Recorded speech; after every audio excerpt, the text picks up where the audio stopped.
All India Radio presents Morning News.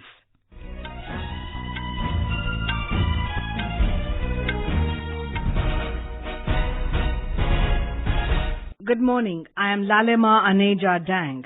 The headlines. Prime Minister Narendra Modi assures full support of the centre to Andhra Pradesh for its development. India calls upon G20 countries to urgently resolve the issue of taxing profits made by offshore digital companies. North and central regions continue to be in the grip of heat waves.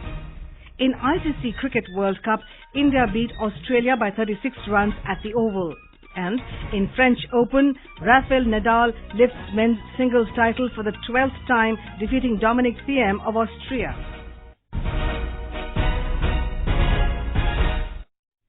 Prime Minister Narendra Modi has assured full support of the centre to Andhra Pradesh for its development. Addressing a public meeting at Tirupati last evening, the Prime Minister said Andhra Pradesh has infinite possibilities for growth and the centre and the state government must work together to take the state to newer heights. Mr. Modi said, हमारे लिए तो 130 करोड़ देशवासियों की सेवा करने का ये अध्याय प्रारंभ हो चुका है। दिल्ली में भी एक मजबूत सरकार देशवासियों ने बनाई है और आंध्र प्रदेश ने भी श्रीमान जगन रेड्डी जी की सरकार को बनाया है। मैं जगन रेड्डी जी को भी अनेक अनेक शुभकामनाएं देता हूं और मैं विश्वास दिलाता हूं आंध्र के लोगों को कि भारत सरकार आंध्र के नागरिकों की भलाई के लिए, आंध्र के विकास के लिए पूरी तरह से संकल्पबद्ध होकर के आपके साथ खड़ी रहेगी। Prime Minister Modi said even though the BJP did not secure victory in Andhra Pradesh and Tamil Nadu, his government will not lessen the efforts but increase them to ensure happiness and betterment of the people of the two states. The Prime Minister reiterated BJP's stand of serving the people round the clock and not only during the elections. He said they are in politics not just to contest elections but to serve people. Mr. Modi asserted that BJP workers are committed towards nation building. हम Bharatiya Janata party के कार्यकर्ता सिर्फ चुनावी जीव नहीं हैं। हम जनता के सुख दुख के साथ जुड़े हुए भव्य भारत के निर्माण के लिए संकल्पबद्ध कार्यकर्ताओं की एक समर्पित व्यवस्था है। हम चुनाव के बाद भी जनसामान्य के सुख के लिए, जनसामान्य के जीवन में बदलाव के लिए हमारे प्रयासों में रत्ती भर भी कमी नहीं आने देंगे। The Prime Minister also offered prayers at the famous hill shrine of Lord Venkateshwara in Tirupati. He reached Tirupati after concluding his two-nation visit to the Maldives and Sri Lanka. In a tweet, External Affairs Ministry spokesperson Ravish Kumar said the visit demonstrated India's priority to the Neighbourhood First policy.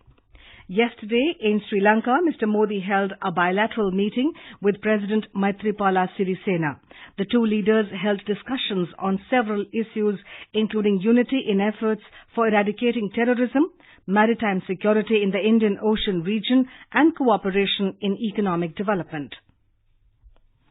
India has called upon G20 countries to urgently resolve the issue of taxing profits made by offshore digital companies. Finance Minister Nirmala Sitharaman addressed the two-day meeting of the G20 finance ministers and central bank governors at Fukuoka in Japan yesterday and highlighted the need for taxing the digital economy. In a statement, the finance ministry said as offshore digital companies like Facebook, Google and Netflix have little presence in India, taxing their profits is not possible. This prompted the government to roll out equalization levy as a tax deducted at source on payments made to them by Indian firms with effect from June 2016. The statement said the aim is to bring offshore companies with significant economic presence in India into the tax net to address the shortcomings in taxing the digital economy. However, India opposed attempts by developed nations to formulate an e-commerce policy outside the World Trade Organization framework. The meeting of G20, a grouping of developed and developing countries, concluded yesterday. The centre has strongly advised the West Bengal government to ensure that all necessary measures are taken to maintain law and order and peace in the state. The Home Ministry has issued an advisory to the state government following the continuous violence in the state. Sources said the unabated violence over the past weeks appears to be a failure on the part of the state's law enforcement machinery to maintain the rule of law and inspire confidence among people.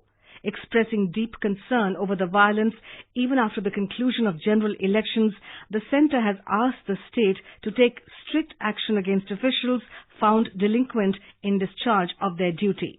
Latest reports indicated that 4 persons were killed in post-poll clashes in Bhangipada, Hatgacha in North 24 Parganas district on Saturday. Prime Minister Narendra Modi will meet the Secretaries of Central Government in New Delhi today. During the meeting, Mr. Modi is likely to discuss the agenda of governance and seek their active involvement in the administration. The centre has called a meeting with water resources ministers of different states tomorrow on the issue of water conservation and drinking water. Jal Shakti Minister Gajendra Singh Shekhawat will chair the meeting in New Delhi, where he will discuss the issue of water crisis and seek states' cooperation to overcome it. The meeting has been called in the backdrop of reported alarming situation of water levels in reservoirs across the country. The verdict in the case of rape and murder of an 8-year-old nomadic girl at Katwa in Jammu and Kashmir is likely to be delivered by a special court in Pathankot today. The in-camera trial in the case ended on the 3rd of this month when District and Sessions Judge Tejwinder Singh had set the date to announce the verdict.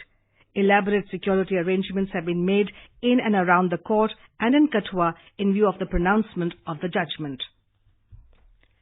This is All India Radio giving you the news.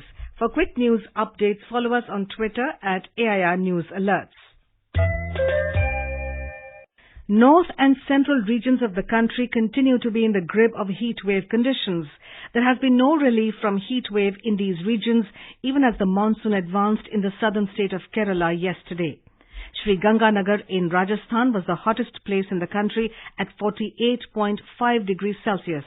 Churu and Kota districts of the state followed close behind, recording a maximum temperature of 48.3 degrees Celsius each.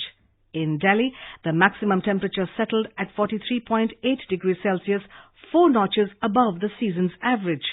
Narnaul in Haryana settled at 47 degrees, while Bhiwani sizzled at 45.9 degrees and Hisar at 45.3 degrees Celsius. In Uttar Pradesh, mercury in most of the places hovered around 44 degrees Celsius. Here's more from our correspondent. Banda was the hottest place in the state with 48 degrees Celsius, 5 notches above the normal. Allahabad recorded 47.7 degrees and Jhansi 47.5 degrees. The high temperature has badly affected normal life in the state. A large number of heat stroke, skin burn and dehydration cases have been reported at different hospitals. Incidents of fire due to high temperatures have also increased. MS Yadav, AIR News, Lucknow. In Bihar as well, normal life has been paralyzed due to scorching heat. Our correspondent has the details. Gaya was the hottest place in the state with 45 degrees. The temperature in Patna was above 6 degrees from normal at 43.2 degrees Celsius. The Patna district administration has directed all private and government schools to remain closed till 16th of this month in view of the scorching heat. The Met Department has predicted intense heat for the coming week. A few districts may witness small amount of rain. With the report of KK Lal from Patna, Gulshan Rawat, AIR News, Delhi. Jammu also reeled under heat wave, recording a high of 43.1 degrees Celsius, while in the hill state of Himachal Pradesh, heat wave conditions prevailed despite rain in isolated parts on Saturday evening. The Met Department said the heat wave will prevail in north and central India this week and predicted severe heat wave in Punjab, Haryana, Uttar Pradesh and Rajasthan over the next 2 days.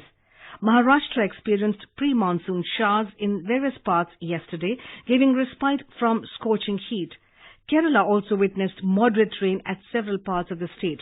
The Met Department has said the low pressure is expected to intensify into a depression in the next 2 days and subsequently into a cyclone. Meanwhile, a cyclone is likely to occur in the Arabian Sea near the west coast of India between tomorrow and day after tomorrow. The Met Department says that it will be around 300 kilometers away from the coast. Although the cyclone will not hit the state, it will influence the region and gusty winds are likely to lash in the region.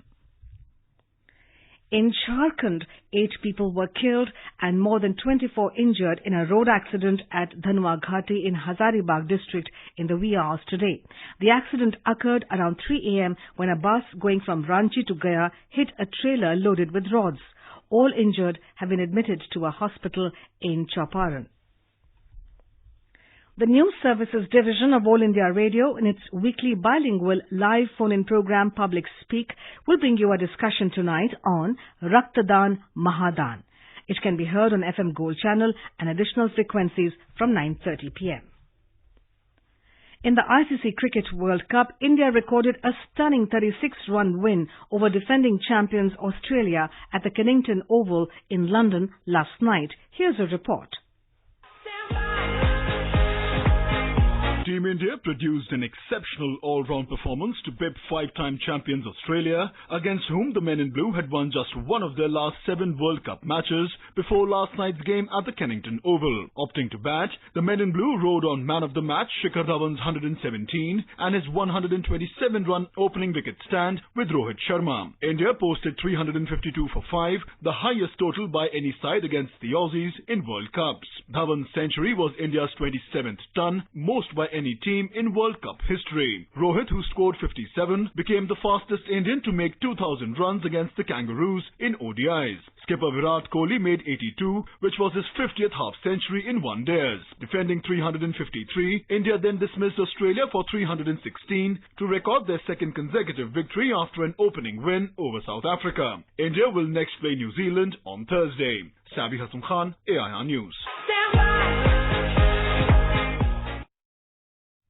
Today, South Africa will take on the West Indies at Southampton. The match will begin at 3 p.m. All India Radio will broadcast live commentary alternately in Hindi and English. It can be heard on DTH Hindi and additional frequencies from 2:30 p.m. onwards. In tennis, world number 2 Rafael Nadal has lifted the French Open men's singles title for the 12th time. In the summit clash played at Paris last night, the Spaniard defeated Austrian 4th seed Dominic Thiem 6-3, 5-7, 6-1, 6-1 to win at the Roland Garros for the 3rd straight year. The 33-year-old became the first player to win 12 singles titles at the same Grand Slam and has now won 18 majors overall. Nadal is now just 2 titles behind Roger Federer's all-time record of 20 majors and is 3 ahead of world number 1 Novak Djokovic. India will today look to seal a semi-final spot of the International Hockey Federation Men's Series Finals when they face Uzbekistan in their 3rd and final group match at Bhubaneswar. After defeating Russia 10-0 in their tournament opener, India beat Poland in their 2nd match. And now, for an overview of today's newspapers, it's over to Tanvi Taneja. Thank you, Lalima. The Economic Times reports that more items are likely to go off the highest slab of 28% GST to stave off a slump in demand. India to buy US missile system to shield Delhi is a Times of India headline. Government to move full steam ahead on labour reforms, says the Statesman. The Times of India also writes that West Bengal Governor Tirupati is likely to meet Prime Minister Narendra Modi and is expected to submit a report on recent violence in the state. Maharashtra farmers to sow genetically modified brinjal and cotton seeds to defy government's ban on GM crops. This is another story in the Pioneer. And finally, with the Zyesht Ashtami falling today, around 60,000 displaced Kashmiri Pandits are expected to visit 5 temples in the valley, especially the Kheer Bhavani Mela, reports the Pioneer. And with that, it's back to you, Lalima. Thank you, Tanvi. And now before we end the bulletin, the headlines once again. Prime Minister Narendra Modi assures full support of the centre to Andhra Pradesh for its development. India calls upon G20 countries to urgently resolve the issue of taxing profits made by offshore digital companies. North and central regions continue to be in the grip of heat wave. In ICC Cricket World Cup, India beat Australia by 36 runs at the Oval. And in French Open, Rafael Nadal lifts men's singles title for the 12th time, defeating Dominic Thiem of Austria. For details of these stories and more, you may log on to our website www.newsonair.nic.in. And with that, we end the morning news. Have a nice day.